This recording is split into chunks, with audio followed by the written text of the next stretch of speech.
¿Qué piensa Machado de las encuestas presidenciales el día previo a las elecciones legislativas? Ya les comento, parceritos.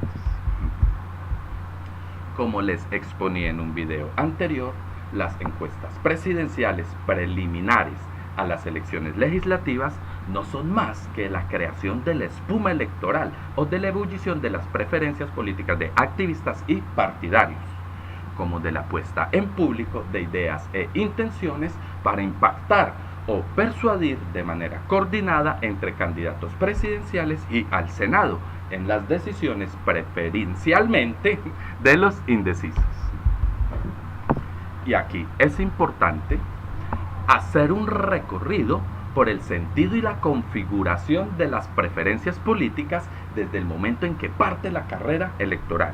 teniendo en cuenta que son 4 los candidatos que han pasado por el podio de las encuestas presidenciales. El primer golpe de mano lo hizo Vargas Lleras, de manera seria, en el momento en que truculentamente decide adoptar la inscripción por firmas de su candidatura presidencial, un punto de partida ventajoso y coherente con las características de una campaña fundamentada en apoyos electorales y en maquinarias regionales de reconocidas prácticas. Aunque su paso como líder de las encuestas presidenciales solo fue el impacto de una candidatura de fuerte presencia gubernamental y burocrática que se desinfla inmediatamente, empieza el azaroso mundo de las campañas de opinión. El siguiente, por pasar por el podio de las encuestas presidenciales, es Sergio Fajardo, para quien casi un mes liderando las preferencias de opinión fue más que suficiente para que en sus intervenciones públicas manifestase las precariedades de un candidato sin partido y sin orientación, posición o fijación política determinante. En síntesis, un candidato que se desinfla a causa de una falta de carisma abismal a pesar de su buen plante para las cámaras, así como por una precaria capacidad mental para flexibilizar el discurso y los argumentos cuando se encuentra acosado por simples preguntas de periodistas o de ataques de contendientes políticos. Finalmente, por una escasa actitud y voluntad de hambre de poder político, muy visible en otros candidatos hasta de sus mismas filas, hechos que en las regiones terminaron de espantar a candidatos y líderes locales de su misma coalición. A su tiempo,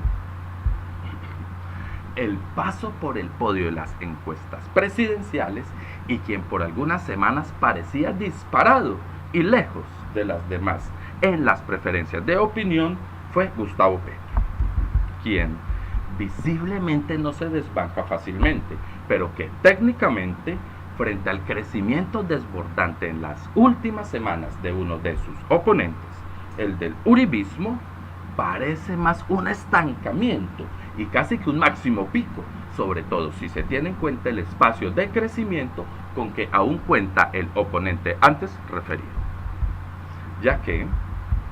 ni los últimos hechos de violencia propagandísticamente gestionada que incitaron a la emotividad por la victimización que conlleva la denuncia de falta de garantías a nivel nacional e internacional, con sus respectivas réplicas de las instituciones implicadas, no fue un incentivo que hiciese mella en las preferencias de las encuestas de opinión. Por último, quien, con un ascenso vertiginoso en las 2 últimas semanas y sin haber sido oficialmente declarado candidato presidencial de la coalición ligada a los grupos de oposición al acuerdo de paz, se posiciona Iván Duque. Por una parte, por los necesarios ajustes estadísticos al diseño de las encuestas presidenciales, al incluir variables electorales, históricas y proyectivas que cambian radicalmente el panorama de las preferencias de opinión y que hacen imprescindible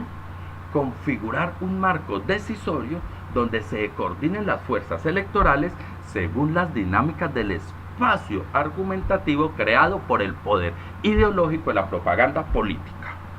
en base al debate de oposiciones, contradicciones y antagonismos. La política es circular y la espalda se la tocan los extremos. De ahí que se pueda afirmar que sin deslumbrar lo suficiente más que otros candidatos, el empuje político del probado poder electoral uribista hasta ahora le basta para llegar al podio y por lo menos posicionarse como el más serio contendiente para continuar creciendo en las preferencias electorales luego de la elección del nuevo Congreso. Aunque esta es otra historia.